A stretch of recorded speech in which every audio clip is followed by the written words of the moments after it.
मैं रोज गलतियां करता हूं, वो रोज बख्श देता है। मैं आदत से मजबूर हूं, वो रहमत से मशहूर। लेकिन गुनाह की गलियों में माफी की गुंजाइश नहीं होती, वहां होता सिर्फ गुनाहों का हिसाब है। नमस्कार, मैं हूं ललित प्रजापति और आप देख रहे हैं तफ्तीश।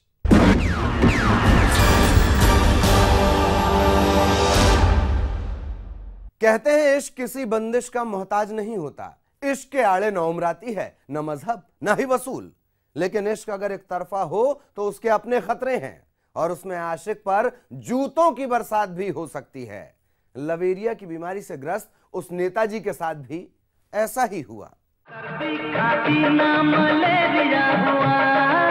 मैं गया यारो मुझको लवेरिया हुआ, लवेरिया हुआ, लवेरिया हुआ। गाना है फिल्म राजू बन गया जेंटलमैन का, जिसमें इश्क की आग दोनों तरफ दिखाई दे रही है।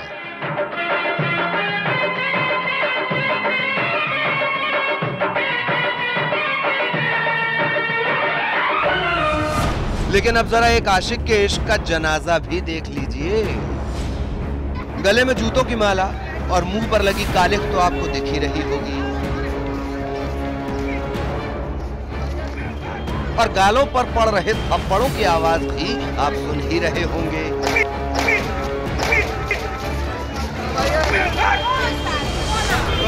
थाने पहुंचते पहुंचते इस शख्स की लोगों ने इस कदर धुनाई की कि इसकी हालत उस मजनू जैसी हो गई जिसने लैला के इश्क पर अपनी जिंदगी कुर्बान कर दी थी।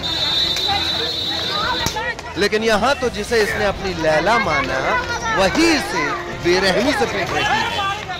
आप सोच रहे होंगे कि इस बुजुर्ग शख्स और आशिकी का क्या कनेक्शन है, तो चलिए आपको भी बताते हैं। उम्र की सीमा लांघकर जबरिया इश्क की इबारत लिखने वाला ये शख्स आखिर है कौन? नाम अशोक भगत, उम्र 60 साल, पेशा नेतागिरी, शौक आशिकी। अशोक भगत ने निर्दलीय कई चुनाव लड़े हैं, लोकसभा विधानसभा चुनाव तक लड़े हैं। अशोक भगत का भरा पूरा परिवार है, लेकिन इसके बावजूद 60 की उम्र में उन्हें एक हम उम्र महिला से प्यार हो गया। इश्क का खुमार इन पर कुछ ऐसा चढ़ा कि ये भूल गए कि जिस महिला से ये मोहब्बत कर बैठे हैं वो भी शादीशुदा है। लेकिन सरकार पर तो मानो इश्क का भूत सवार था, सो इन्होंने उस पर सिंदूर छिड़क कर उससे शादी की कोशिश की। लेकिन नेताजी की इसी गलती ने इन्हें थाने पहुंचा दिया, और रास्ते में इनके इश्क का भूत उतारने के लिए जिस तरह से जूतों से उनकी आरती उतारी गई, उसका गवाह कटिहार बाजार में मौजूद हर शख्स बना। आप खुद महिला के मुंह से सुनिए कि किस तरह इश्कबाज नेताजी उसे लंबे अरसे से परेशान कर रहे थे। हम अपना दुकान बंद करके और हम अपना घर आ रहे थे, तो वहाँ पर बहन लोग मतलब थी खड़ा, तो हम जा करके थोड़ा बातचीत करने लगे। बस ये 2-3 बार आगे पीछे मतलब इधर से उधर गया, उधर से उधर गया, ऐसे किया। उसके बाद हम देखते हैं मेरे बगल सामने आके खड़ा हो गया, पॉकेट में हाथ दिया, तो कहाँ से कूद के आकर उसको ऐसे धक्का दिया। हम ऐसे माथा के सिंदूर यहाँ पर गिर गया, यहाँ गर्दन पर गिर गया। बस उसको धक्का दिया, बस सब जितना लेडीज जेंट्स था उसको मारना शुरू। वैसे अशोक भगत नाम के नेताजी के इश्क के पीछे एक मकसद भी छिपा था। नेताजी को लगता था कि अगर प्रमिला देवी से उनकी शादी हो जाए तो आने वाले वक्त में वो चुनाव जीत सकते हैं। इस बात का जिक्र उन्होंने आसपास रहने वाले लोगों से भी किया था। साथ ही वार्ड पार्षद के जरिए प्रमिला देवी को प्रेम पत्र भी भिजवाया था। यहाँ तक तो प्रमिला देवी खामोश थी, लेकिन जब इस इश्कबाज नेता ने उन पर सिंदूर छिड़क कर शादी की कोशिश की तो प्रमिला देवी के साथ साथ आसपास मौजूद हर शख्स के सब्र का बांध टूट गया, और फिर नतीजा आपके सामने है।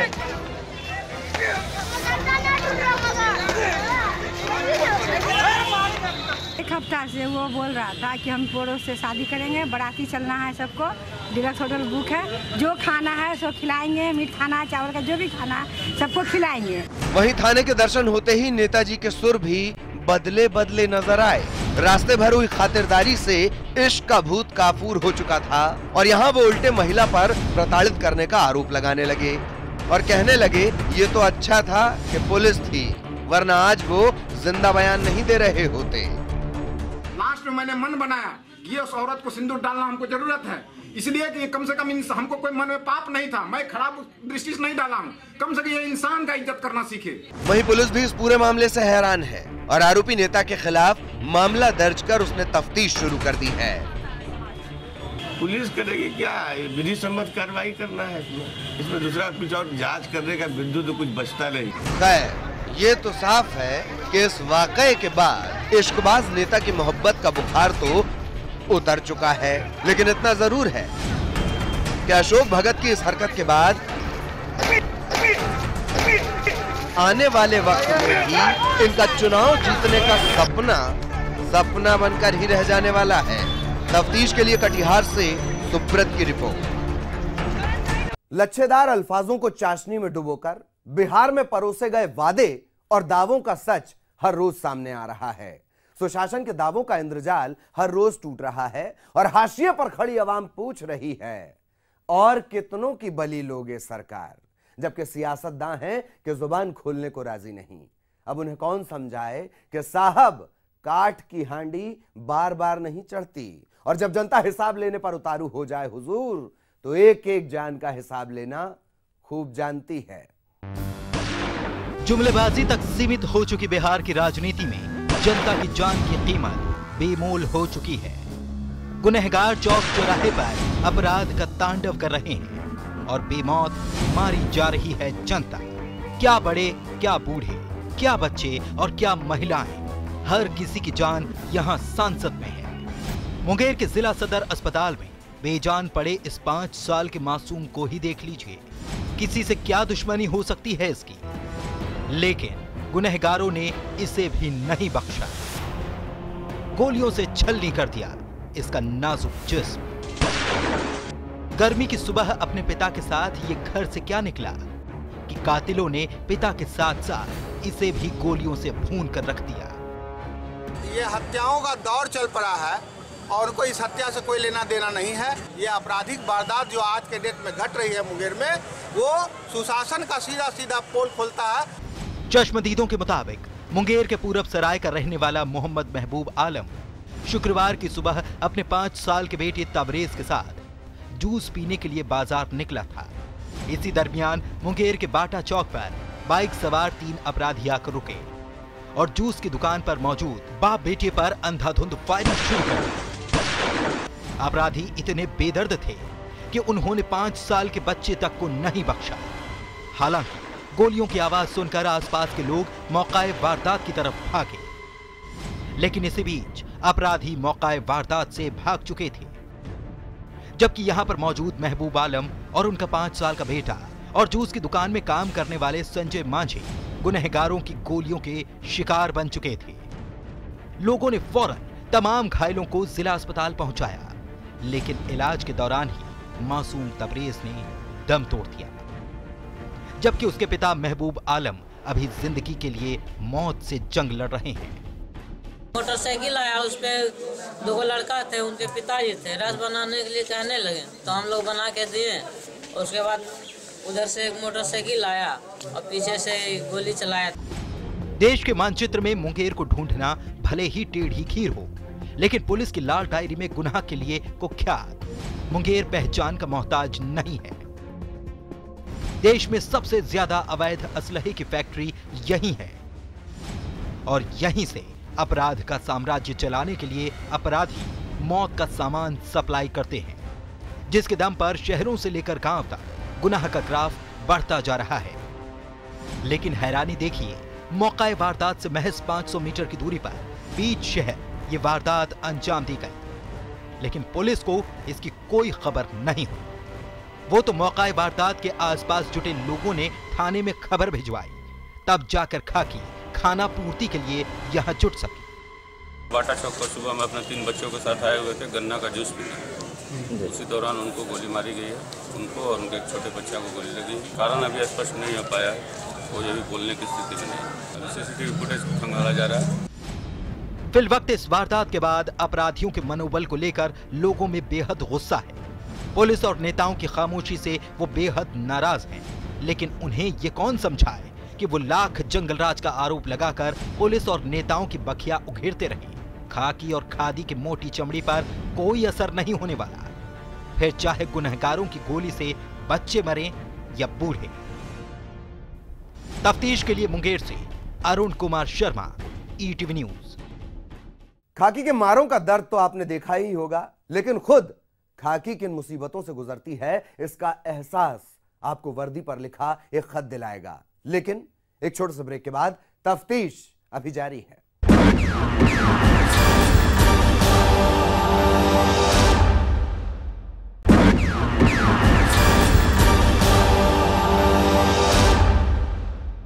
चेहरे पर रौबदार मूंछें और जिस्म पर खाकी पहनने की बचपन की ख्वाहिश थी उसकी यह ख्वाहिश पूरी भी हुई और वो अपने फर्ज को अंजाम देने में जी जान से जुट भी गया।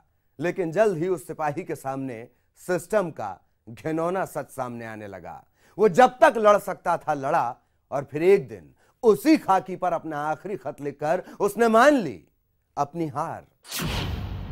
मैं लूणा सिंह राजपूत, उम्र 35 साल, निवासी जिला बाड़मेर और जो अभी तक सिरोही के ट्रांसपोर्ट विभाग में हेड कांस्टेबल के पद पर कार्यरत था, अपने पूरे होशो हवास में यह अपना आखिरी खत लिख रहा हूँ। मैंने बहुत सोचा, लेकिन मैं जिन हालात से गुजर रहा हूँ उसमें सिवाय इसके मुझे कोई और रास्ता नहीं दिखाई दे रहा।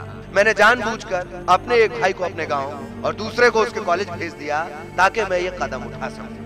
मैं व्हाट्सएप पर इस आखिरी घड़ी की तस्वीर भी आपको भेज रहा हूँ ताकि आप सब भी मेरी मौत का ये तमाशा देख सकें। मगर अफसोस कि जब आप मेरे ये आखिरी अल्फाज पढ़ रहे होंगे तब तक मेरी सांसें मेरा साथ छोड़ चुकी होंगी। फंदे से झूलता मेरा जिस्म तड़प तड़प कर बेजान हो गया होगा। गले के भीतर घुट गया होगा मेरा दम, हलक के अंदर दब गई होगी मेरी आखिरी चीख और बाहर तक निकल गई होंगी मेरी दोनों आंखें। लेकिन यकीन मानिए, जी हां यकीन मानिए, तब भी मेरी ये आंखें देख रही होंगी मेरी मौत का वो मजमा, जब मेरे ही महकमे के अफसरान मेरी मौत का पंचनामा कर रहे होंगे। फाइलों में दर्ज की जाएगी छत की ऊंचाई, रस्सी की लंबाई, कमरे की चौड़ाई। डॉक्टर बताएंगे मेरी नब्ज के थमने का समय, दिल के रुक जाने का वक्त और मौत से पहले मेरे जिस्म का तापमान। और फिर शायद मेरे दिमागी हालात को जिम्मेदार मानकर किसी अंधेरे कोने में फेंक दी जाएगी मेरी मौत की वो फाइल जिसके भीतर लिखा होगा, हेड कांस्टेबल लूणा सिंह राजपूत गहरे डिप्रेशन में थे और इसी की वजह से उन्होंने खुदकुशी की। जी जनाब, सही कहते हैं आप, किसी और ने नहीं बल्कि मेरे ही दिमाग ने ले ली मेरी जान। लेकिन जानते हैं आप, मौत से महज चंद लम्हे पहले मैंने आखिरी बार पहनी थी अपनी खाकी और उसी खाकी पर खत की शक्ल में छोड़ आया हूं आपके लिए चंद सवाल। अगर कभी सच का सामना करने की हिम्मत हो और वक्त मिले तो दुनिया के सामने जरूर दीजिए उसका जवाब। मेरा सवाल है कि आखिर हमारे महकमे में छोटे कर्मचारियों के साथ इतना बदतर सलूक क्यों होता है? क्यों बड़े अफसर अपने मातहत कर्मचारियों को बेवजह परेशान करते हैं? क्यों उन्हें इस कदर परेशान किया जाता है कि वो दिमागी तौर पर टूट जाते हैं? क्यों पुलिस की यह व्यवस्था भ्रष्टाचार से भर गई है? क्यों आम लोगों का भरोसा खाकी पर से उठने लगा है? मैं जानता हूं कि आपके पास मेरे सवालों का जवाब शायद ना हो, लेकिन इन्हीं सवालों ने मुझे इस कदर परेशान कर दिया कि मेरे वजूद के भीतर का एक बड़ा सा हिस्सा मानो जीते जी ही मर चुका था। मैं ये भी जानता हूं कि खुद को मौत देने के फैसले और खाकी पर लिखे इस आखिरी खत के बाद भी शायद इस सिस्टम में कुछ ना बदले, लेकिन जीते जी भी तो मैं कुछ भी बदलने में नाकाम ही था।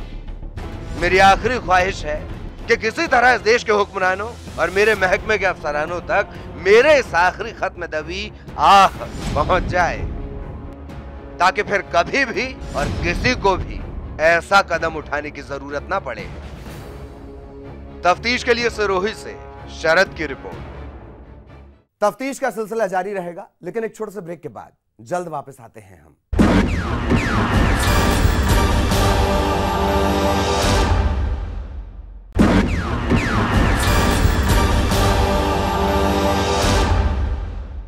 विद्या के मंदिर में उन्हें जलील किया गया, मामूली सी बात पर उन्हें शर्मिंदा किया गया, मासूमों के कोरे दिल पर गुनाह के कोड़े बरसाए गए। और यह सब किया उस प्रिंसिपल ने जिस पर जिम्मेदारी थी उनमें आत्मविश्वास जगाने की। आखिर कैसे हुआ शिक्षा के मंदिर में यह महापाप, देखिए। कहते हैं कि जुर्म का हद से बढ़ जाना तबाही की निशानी। ऐसा ही कुछ हुआ इस बेबस महिला पूजा धानक के साथ भी, जो इंसाफ की जंग लड़ते लड़ते थक चुकी और अब मौत की गुहार लगा रही। पूजा नाम की यह गर्भवती महिला जब सीहोर के अस्पताल में पहुंची तो उसके हाथ में एक कागज का टुकड़ा था और इस कागज के टुकड़े को देखते ही पूरे अस्पताल में अफरा तफरी मच गई। दरअसल ये कागज का टुकड़ा पूजा का सुसाइड नोट है, जिसमें उसने अपने ससुराल वालों पर कई संगीन आरोप लगाए हैं। पूजा ने ससुराल वालों के साथ सिस्टम पर भी उसे इंसाफ न देने के आरोप मढ़े हैं। उसका कहना है कि किस्मत ने पहले ही उसकी जिंदगी को जहन्नुम बना रखा, लेकिन इंसाफ देने का वादा करने वाला सिस्टम भी उसकी फरियाद को अनसुना कर रहा है। ऐसे में इसके पास मौत को गले लगाने के अलावा दूसरा कोई चारा नहीं है।